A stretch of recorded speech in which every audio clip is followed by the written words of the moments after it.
సమిక్షేమం అనేది తెలుగుదేశం పార్టీతోనే ప్రారంభమైంది. ఈ విషయం దేశానికి అర్థమయ్యే విధంగా చెప్పగలిగాం. మీరు మొట్టమొదటిసారిగా దేశ చూస్తే తెలుగుదేశం ఆవిర్భావంతోనే కూడు గూడు గుడ్డ అనే నినాదంతో సమిక్షేమ పథకాలు మొదలుపెట్టాం. 2 రూపాయల కేజీ బియ్యం ప్రారంభించింది తెలుగుదేశం పార్టీ, గౌరవనీయులు ఎన్టీ రామారావు గారు. అది ఈరోజు ఫుడ్ సెక్యూరిటీగా దేశం మొత్తం అమలైందంటే అది తెలుగుదేశం పార్టీ చూపించిన చొరవ, ఒక స్ఫూర్తి అని చెప్పి కూడా నేను మీకు తెలియజేస్తున్నా. పేదవాళ్ళకు పింఛన్ ఇవ్వాలి, వీళ్ళకి ఇబ్బందులు ఉన్నాయని 30 రూపాయలు పింఛన్తో ప్రారంభించింది తెలుగుదేశం పార్టీ. అది ఈరోజు ఈ రాష్ట్రంలో 4,000 రూపాయలు పింఛన్ ఇచ్చే పరిస్థితికి వచ్చాం.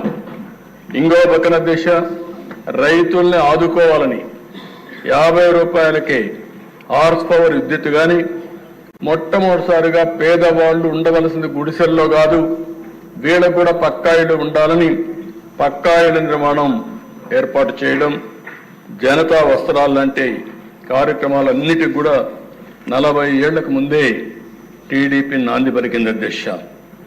అదే మరుగు అధ్యక్ష, అనేక ప్రభుత్వ పథకాలను కానీ సంస్కరణలు కానీ పాలసీలతో పేదవాళ్ళ జీవితాల్ని మార్చడానికి రూపకల్పన చేశాం.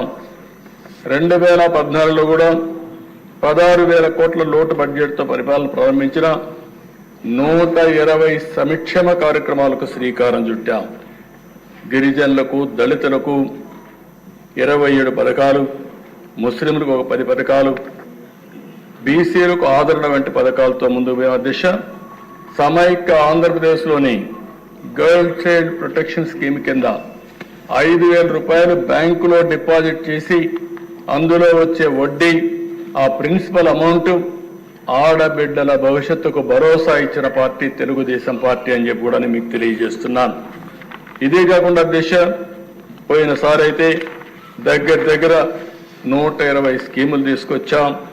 ఎన్టీఆర్ బేబీ కిట్ కానీ, తల్లి బిడ్డ ఎక్స్ప్రెస్ కానీ, అనేక సంక్షేమాలు, బీమా 5 లక్షల రూపాయలు బీమా ఇవ్వడం, మట్టి ఖర్చులకు 10,000 రూపాయలు ఇవ్వడం, కడాను ఎవరైనా చనిపోతే గౌరవప్రదంగా వీడ్కోలు ఇవ్వాలని మహాప్రస్థానం పెట్టి డెడ్ బాడీని కూడా శ్మశాన వరకు తీసుకుపోయి గౌరవంగా అంత్యక్రియలు చేపించేదానికి శ్రీకారం చుట్టాం అధ్యక్ష.